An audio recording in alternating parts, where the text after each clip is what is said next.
Lagos State Governor Babajide Sanwo-Olu on Tuesday unveiled the 2026 edition of the Lagos Economic Development Update, reaffirming his administration's commitment to driving inclusive growth and ensuring that economic progress translates into tangible benefits for all residents of the state.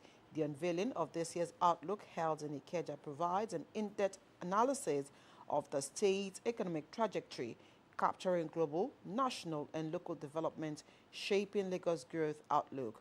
Represented by the Deputy Obafemi Hamzat, the governor describes the report as more than a policy document, noting that it serves as a strategic compass for guiding economic direction and strengthening decision-making. He added that despite global economic headwinds, including post-pandemic recovery challenges, inflationary pressures, and exchange rate fluctuations, the state has remained resilient through deliberate policies, fiscal discipline, and sustained investment in critical infrastructure. According to the Deputy Governor, this platform has evolved beyond a mere policy document. I'll leave that, I'll move forward. He noted that while the global economic environment has remained unpredictable, Lagos has stayed on course through clarity, discipline, and foresight anchored on the Themes Plus agenda. According to him, the state has strengthened its fiscal framework, improved revenue generation, and invested in infrastructure critical to long-term growth. Sanwo-Olu further highlighted progress recorded since the inception of LEDO, including the expansion of the state's economic base driven by innovation, entrepreneurship, and digitalization, improved efficiency in revenue systems, and sustained infrastructure development spanning roads, ports, energy, and urban planning. I'll leave it here this morning. So basically, Mr. Governor, who was represented by the deputy, was talking about the blueprints, the economic blueprint of Lagos, and how the governor and this administration will continue to ensure that inclusive growth is also part of what they are gunning for. We know how much Lagos is trying to, stay resilient and stay, stay afloat in the midst of all that is happening. But then we also do know that even for the millionaires, they don't stop striving. So Lagos will continue to strive. More people come into Lagos on a daily basis. Lagos will continue to cater to, humongous amount of people, infrastructure-wise. We're being stretched. But daily, Lagos will continue to ensure that, government continues to provide for those that are in Lagos. It is not an easy task, we must say. But then we must also acknowledge the fact that government is trying and will continue to ask that they try more.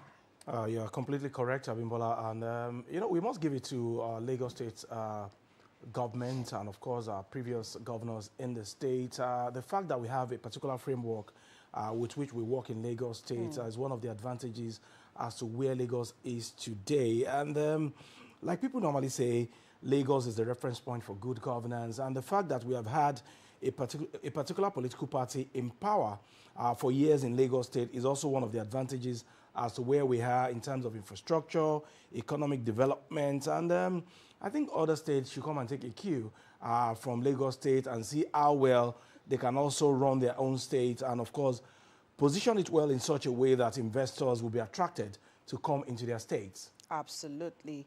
Well said. And I know that a lot of people, of course, before now, state governors would come to Lagos to learn from the Lagos experience. So we won't stop asking people to come to learn from our experience. But we must also know that this will also open Lagos up more for more people to also want to tap into what Lagos has to offer. So, like they say, no sleep for no sleep for those in governance at the moment, because there's so much work to be done, even though it is the, Mr. Governor daily continues to remind them, Lagosians, that he's wrapping up. But as much as he's wrapping up, he's also doing so much to ensure that at least his administration is marked or is remembered for all of the good things that he would have done and left. And I'm sure that Mr. Governor cannot wait to leave. It is not easy to govern a state like Lagos. It's not even to govern LTV. Hey. Not to talk of Lagos State. We see these politicians and we envy them what they pass through every day. Leadership is not It's not a something tea party. small, yes. But again, as much as it is not easy, once you get there, you must also ensure that you learn from experience. You also learn from other people, because you don't know it all. And at some point in time, you would also exit that position. And so it will be a reflection. What did you do with your time? What did you do with the opportunity that you had? Did you actually touch lives? Were you a menace?